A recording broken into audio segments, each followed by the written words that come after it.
It was raining that morning, not the kind of rain that drizzled gently.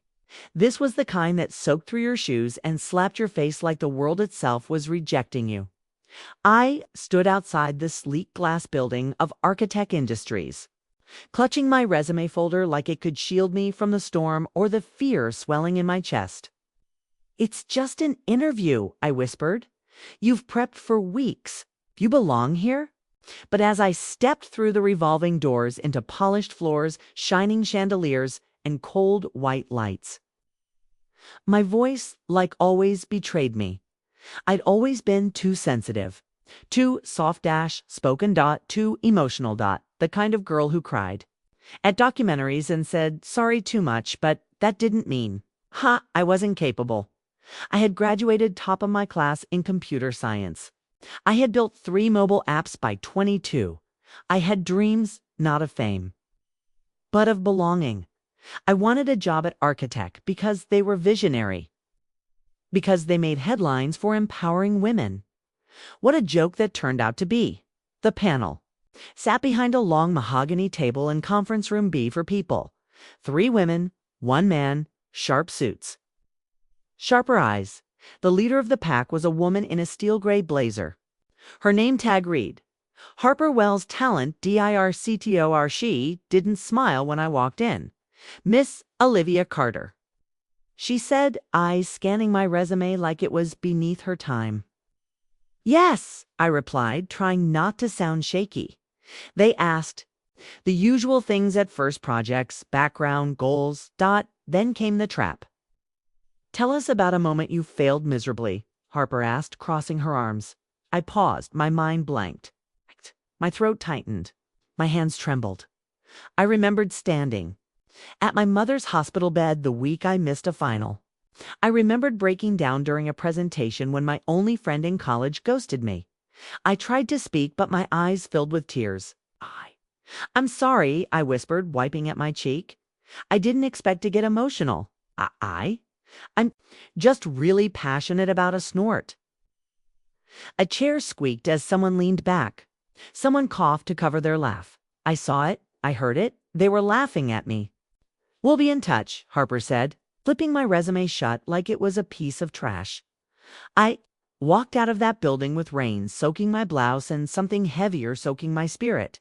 As I stepped past the glass doors, I heard it through the wall, the kind of muffled sound that stabs more than it echoes. "Laughter," she cried. God, what is this? A therapy session? Imagine putting her in front of clients. Can you believe she wants to lead a team someday? I didn't go home that day. I sat in the back of a quiet library, headphones in with no music, staring at my reflection in a black laptop screen. And for the first time in a long time, I didn't cry. I made a choice. "One day they'll remember this moment," I whispered. They laughed when she cried, but the storm wasn't the end. It was her beginning. Subscribe to hear how Olivia's tears built the empire they now mop floors in. If pain teaches you anything, it's how to sit quietly with the sound of your own thoughts. For the next few weeks, I didn't apply for another job. I didn't update my resume. I didn't even check LinkedIn. Instead, I waited tables at a rundown diner on the edge of town. The kind where customers still leave sticky notes as reviews and you're expected to memorize their orders and their children's names. I'd work double shifts, smile through sore feet, then come home to Mom. She was the only reason I hadn't packed up and run away to somewhere nobody knew my name. Mom had been sick for a while. She never talked about it much, just said things like, "It's just a cold, honey. You focus on building something. I'll be fine. Don't waste your tears on me."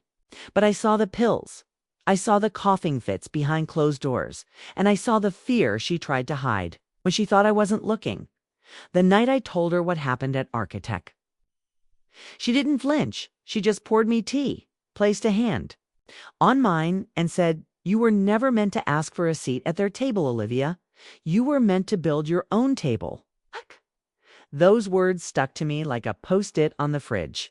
They became my fuel. But fate has a cruel sense of timing.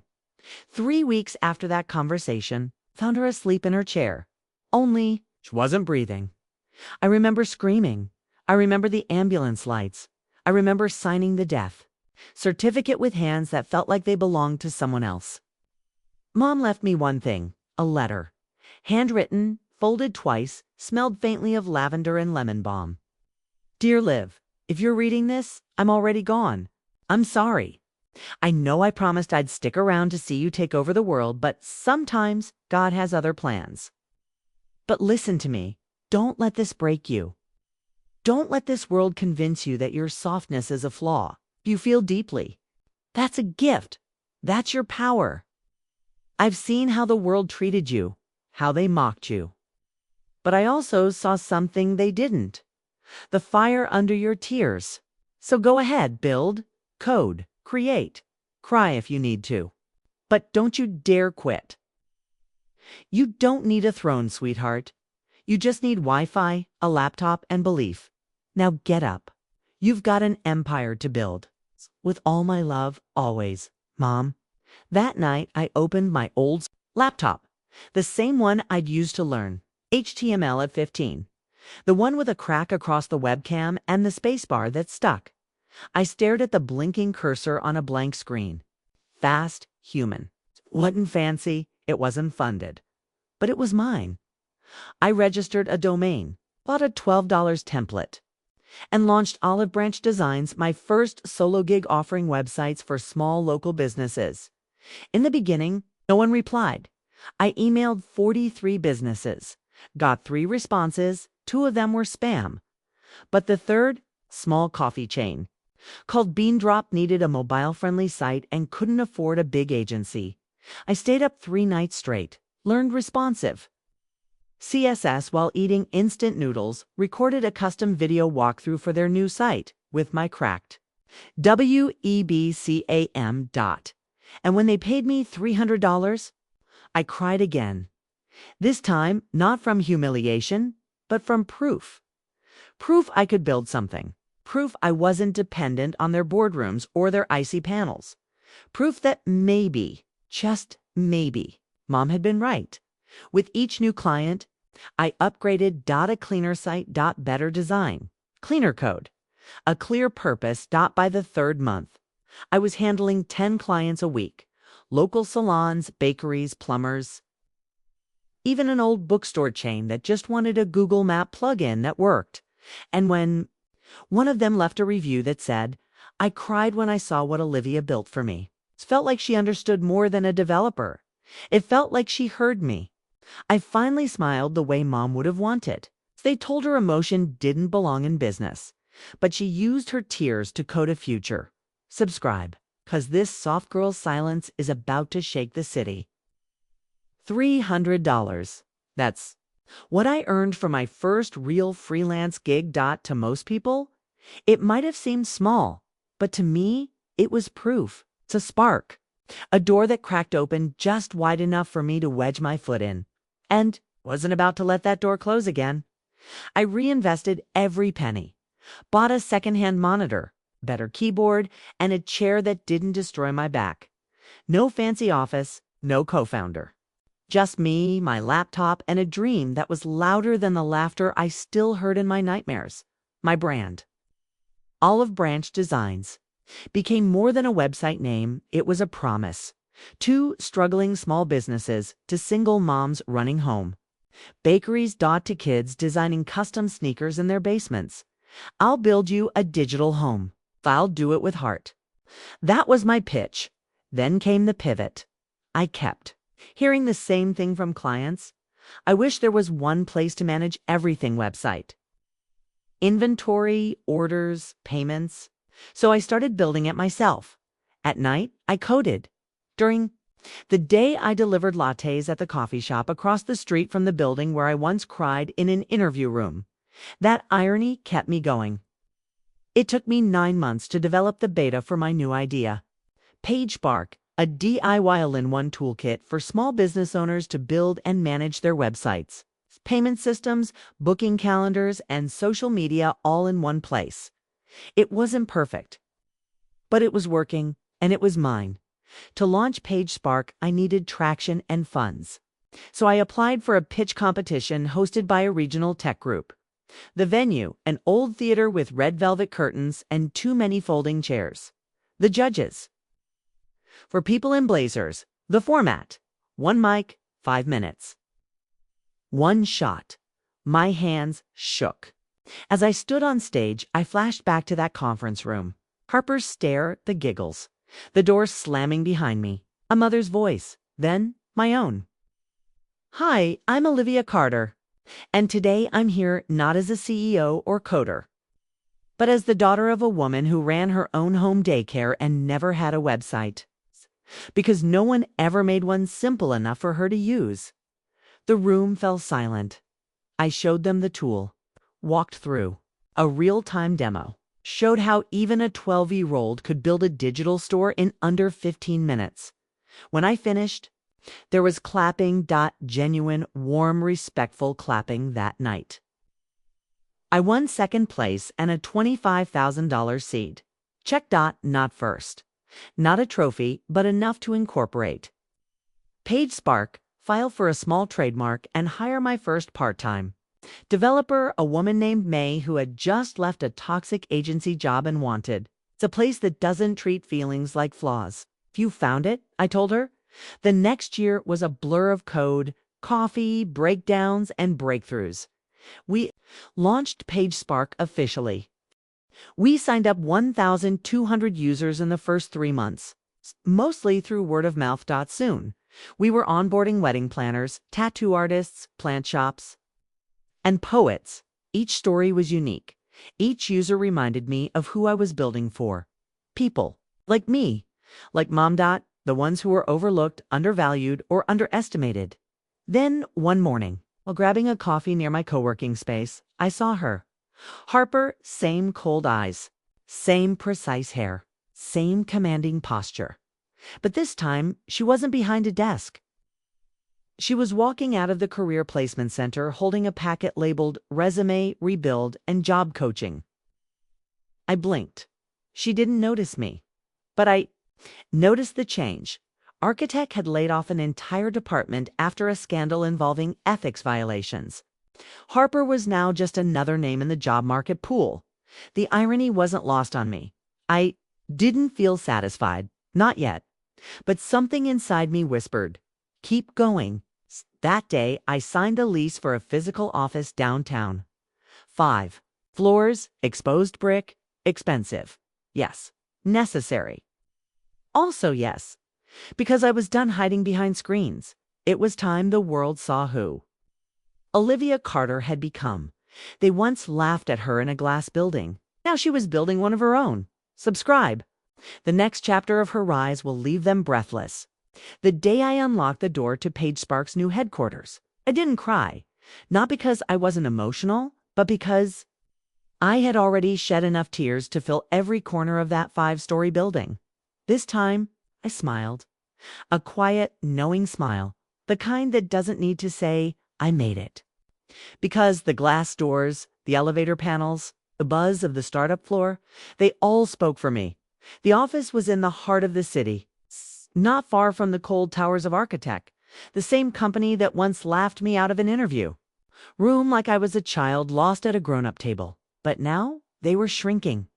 Their stock was dipping. Their leadership was being reshuffled. Their reputation was tainted by ethics scandals.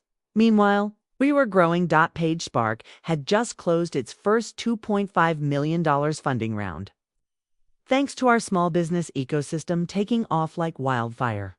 What started as a DIY platform was now a movement empowering underdogs, side hustlers, and solopreneurs to thrive digitally without needing to beg big agencies for help. My team grew from 2 to 28 in a matter of months. May became head of product. I hired a PR intern who had once failed a media writing class but understood people better than any degree holder I'd met.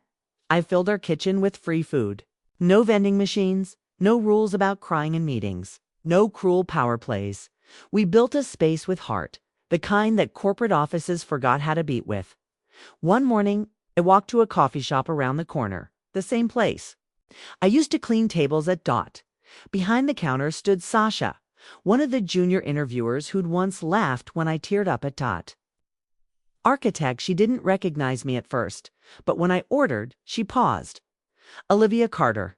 Yes, I replied gently. Her eyes widened. She almost dropped my cup. You're the CEO of PageSpark. I am. Wow. Ah. I didn't know you that I'd amount to anything. The silence between us was enough. I didn't need to humiliate her. That wasn't who I was. I simply said, enjoy your shift, Sasha, and walked away, back at the office.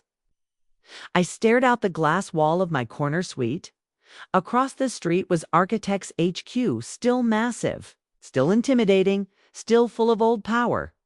But their lobby was emptier than it used to be, because the new wave was happening across the road in our building. I wanted PageSpark to be more than software. I wanted it to feed people emotionally, mentally, and literally, so we opened the PageSpark Caf on the first floor. Free coffee for employees. Pay-what-you-can pricing for anyone in the community. Leftover meals sent to nearby shelters. And guess what? We needed new staff to run it. So I posted job listings, no degrees required. It's kindness, hustle, and honesty. 2 days later, a familiar application landed in our system. Harper Wells. No title, no ego. Just a desperate request for employment. Attached was a cover letter, humble, short. I am willing to do any work available. I was once in a place of pride and now seek dignity. I know I've made mistakes. I'm simply asking for a chance. Harper sat back in my chair, blinking. The woman who told me I didn't belong in business was now asking to serve food in my building. May stood in my doorway. You saw it too? She asked. Yeah. What are you going to do? Hire her? Seriously. Not out of pity, out of poetry. We brought Harper in for a brief interview. She didn't make excuses. She didn't pretend we'd never met. She looked me in the eyes and said, I was cruel. To you, I laughed at your tears. And now I clean counters to pay rent. I'm not asking for revenge. I'm asking for a second chance to be useful. I nodded slowly. You'll start in the caf, I said. Minimum wage? No, I replied. We pay living wage here. With benefits and kindness. Harper's eyes welled up. She turned her face away. Thank you, she whispered. Welcome to PageSpark, I answered. They mocked her when she wept. Now she writes their paychecks and offers them grace. Subscribe, 'cause the next chapter will change everything. There's something surreal about passing the same faces that once dismissed you only, now they nod respectfully. Eyes lowered, voices softer. The day Harper Wells started in the PageSpark Caf. No announcement was made. She wore a simple gray polo, the same as the other staff. Her blazer days were behind her. But to her credit, she didn't shrink from the stairs. She didn't try to hide. She showed up early. She stayed late. She never spoke of a RCHE tech, and slowly, my team began to forget who she had once been, but I hadn't forgotten the others. 2 weeks later, during our annual Small Business Forward Summit, I was preparing for my keynote speech. It was our biggest event yet, sponsored by local banks, chamber leaders, and tech reviewers. We invited founders, freelancers, creators. The energy buzzed like a live wire. As I adjusted my earpiece backstage, May burst in holding her phone. Live. You need to see this. On her screen was a blog post from a local business newsletter titled, From Laughter to Layoffs.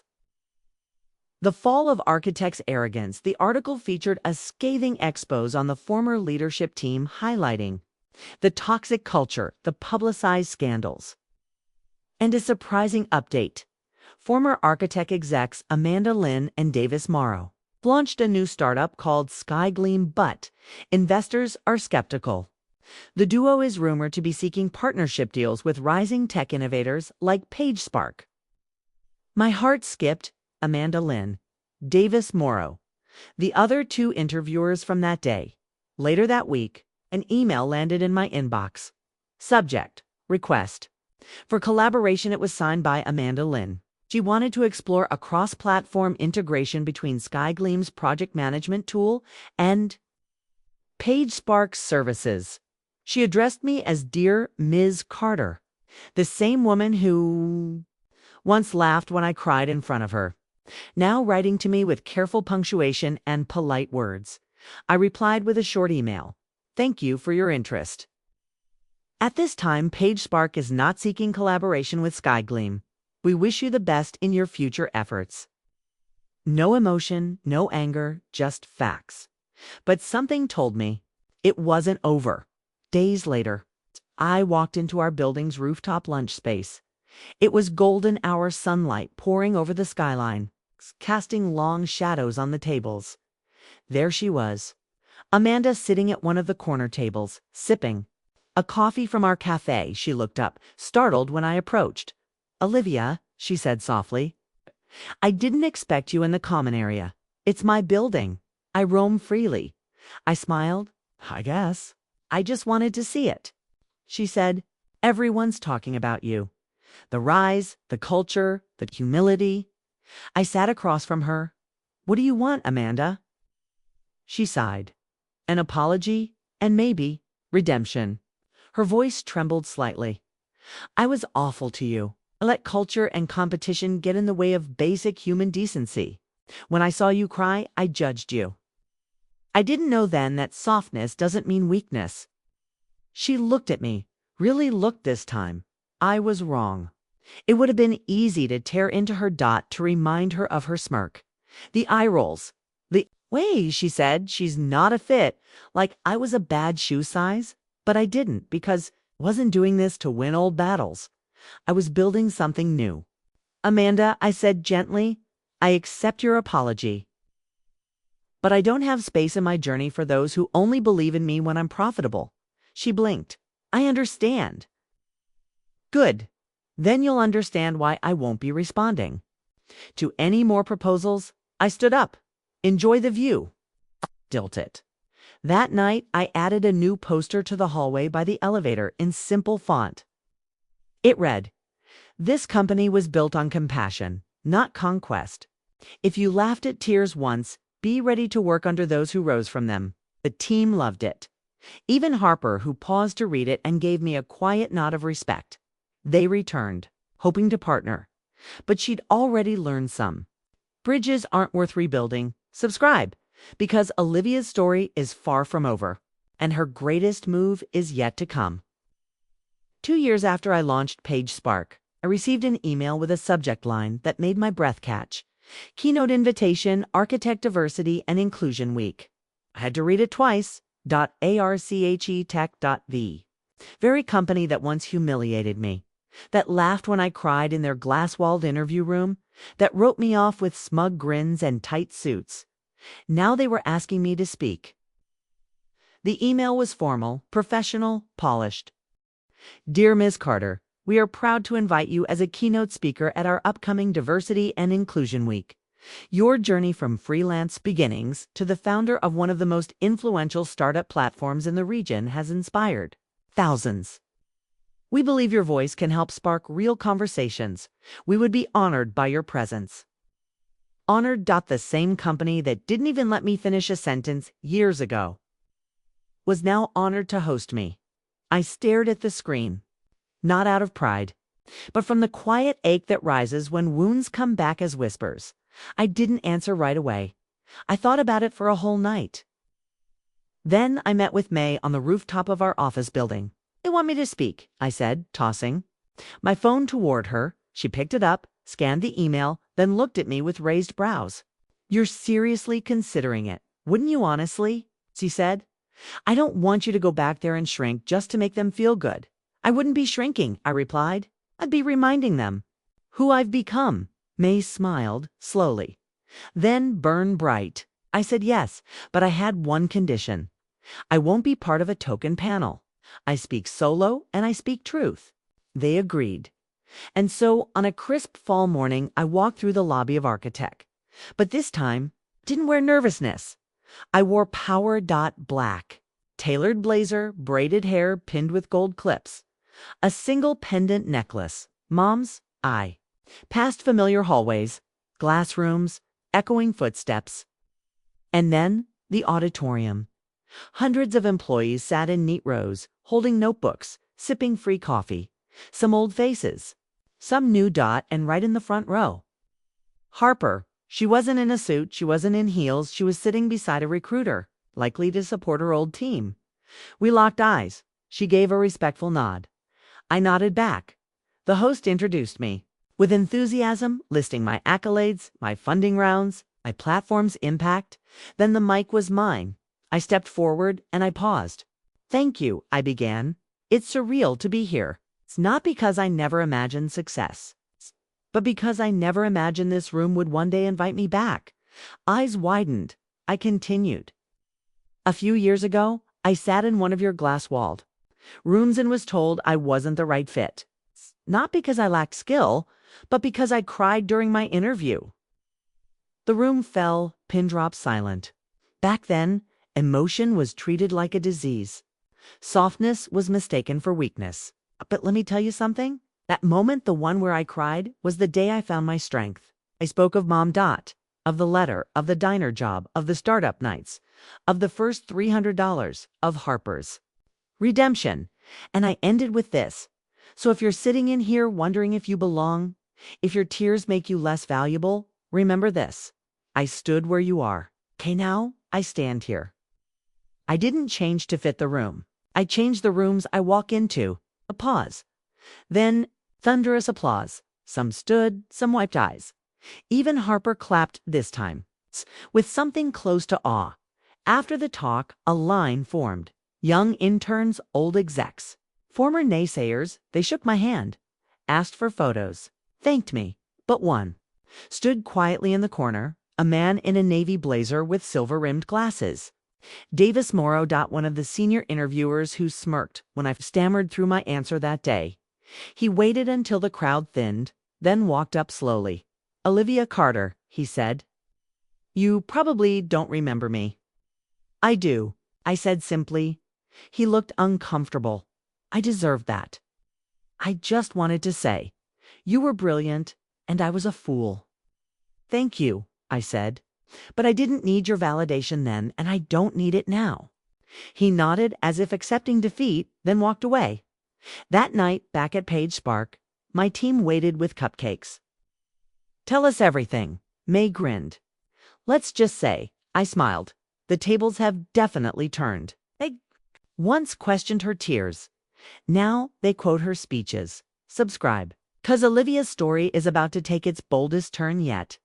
After the architect keynote, something shifted. Not just in my inbox, which flooded with messages from interns, founders, and even professors who wanted to share my speech, but in me. For years, I've been focused on survival, then growth, then revenge, dressed up as success. But now, I wanted impact. I didn't just want to sit at the table that once refused me. I wanted to build a bigger table, one with softer chairs and louder truths. So I called a team meeting. We gathered in the main conference room, not the corner office, not the boardroom, just the same warm, open space where we had built PageSpark's first logo with Post-it notes and instant noodles. "I have an idea," I told them, "and it's not a product." Everyone leaned in. "I want to start a national mentorship initiative. For students, job seekers, dreamers, anyone who's ever been told they're too sensitive, too poor, too different to lead. We'll call it the Bigger Table Project." May raised a brow. "How big are we talking?" "Big enough that even someone like me, the me from 5 years ago, would find a seat at it." We launched, quietly at first, an open Google form, a landing page, a mission statement. Where you sit doesn't define your strength. Where you're heard does. Within 48 hours, we had over 9,000 signups. Teachers, refugees, single dads, autistic teens. Deaf artists. Stories poured in like floods. A girl from Texas wrote, "I stopped speaking after my school left. At my stutter, I want to start again." A retired soldier wrote, "I feel too old for tech, but I think I still have one more dream left." A bakery owner wrote, I just want to learn how to run a website so I don't have to close my shop. We partnered with small business incubators, community centers, and even churches. The Bigger Table Project became a movement. And yes, we made it a nonprofit, separate from PageSpark. Because some things shouldn't have shareholders. They should have soul holders one day. I visited a local high school to give a talk. It was a small gym, old bleachers, a flickering mic. I told them my story, not the polished version, the real one. The tears, the cafe job, the note from mom. Sometimes, said, the world makes you feel like a glitch in a perfect system. But remember, the system was never perfect. You were just too honest to fake it. Afterward, a boy named Julian came up to me. He wore second-hand sneakers and held a sketchbook covered in tape. I want to build stuff too, he whispered. I'm not smart enough for all that CEO stuff. I looked him straight in the eyes. The smartest thing you'll ever do is believe in yourself before anyone else does. I handed him my card. You ever need a mentor? Call me. That night, I added a photo of Julian's sketchbook to my vision board, right next to the words, "Build the company you needed when you were 16. The media noticed, of course they did. Forbes ran a feature.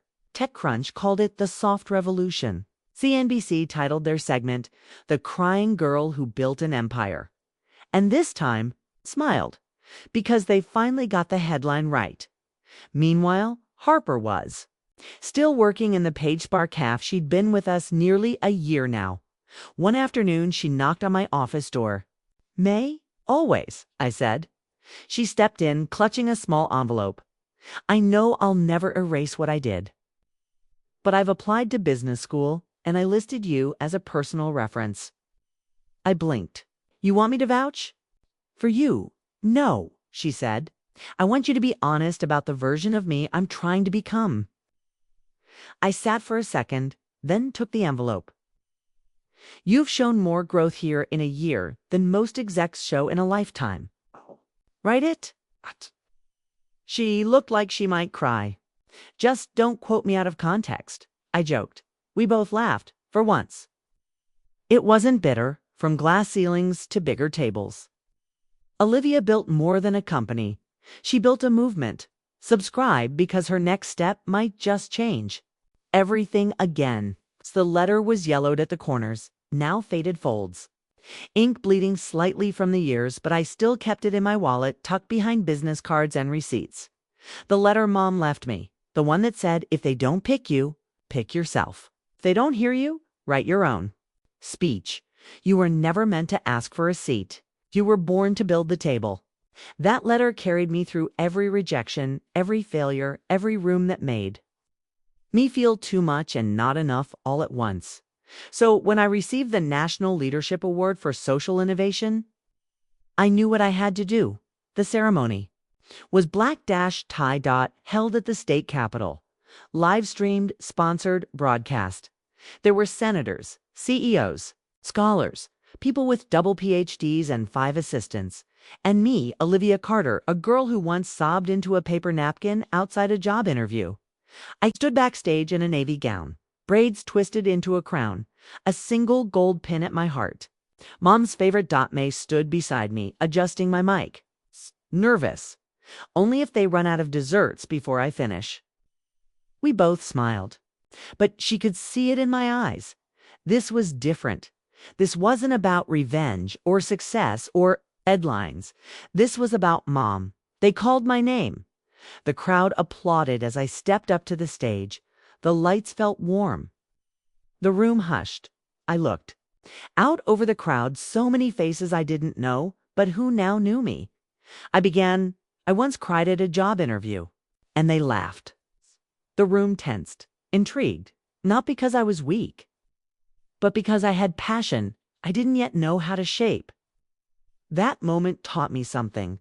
Tears aren't the opposite of strength. They're often the beginning of it. I paused. I'd like to thank my late mother, who wrote me a letter instead of a lecture and taught me that if no one believes in you, you still can. My voice broke, but this time, no. My voice broke, but this time, no one laughed. Instead, he stood, a full standing ovation, somewhere in that thunder of claps and the golden lights flashing above. I felt her. I closed my eyes and whispered inside, I hope you're watching. Mom, because this is the day you would have been proudest. After the ceremony, people came up to me, not just with congratulations, but with confessions.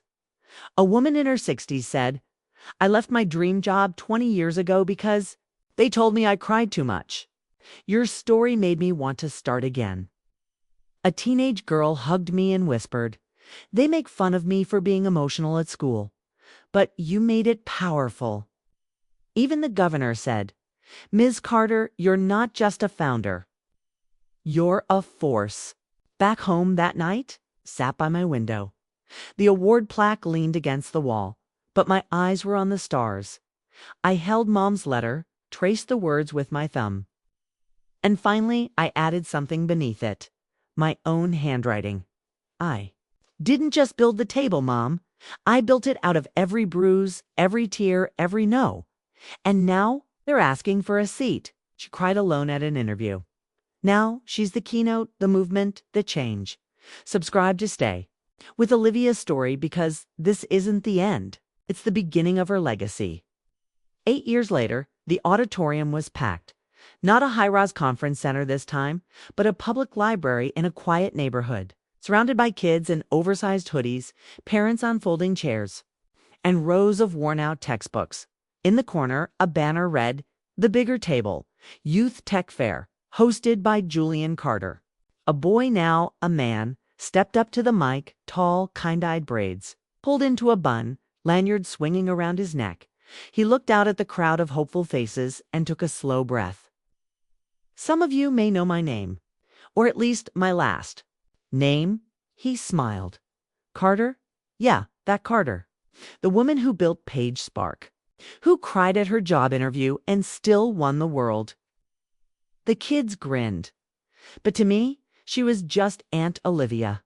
Julian paused and looked out the window where the late spring sun was setting over the park benches. She wasn't rich when I met her, just kind. I showed her my little sketchbook after a school talk, and instead of patting my head and walking away, she handed me her card. She called me 2 weeks later, set up my first Zoom class. She sent me a laptop when mine broke. She introduced me to her team. She made me believe that my ideas could live outside my notebook. Julian's voice cracked, just once. And when she got sick, she didn't tell the media. She told me. Olivia Carter passed away peacefully at home, surrounded by her team and chosen family 2 years prior. The tech world mourned, but Julian, he built in her honor. He took her blueprints for business, for bravery, for kindness, and used them to create the Bigger Table Junior, a mentorship program for teenagers in underserved communities. It had spread to 27 states in 3 years. This event today, Julian said to the crowd, isn't about apps or algorithms.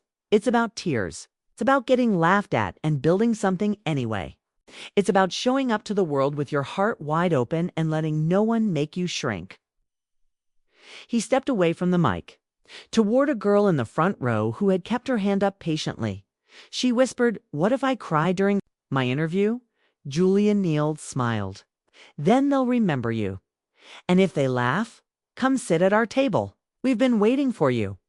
And in the back of the room where the sun hit just right, hung a photo of Olivia Carter standing on a stage, mic in one hand, Mom's letter in the other. The caption beneath read, The girl who cried, the woman who changed everything.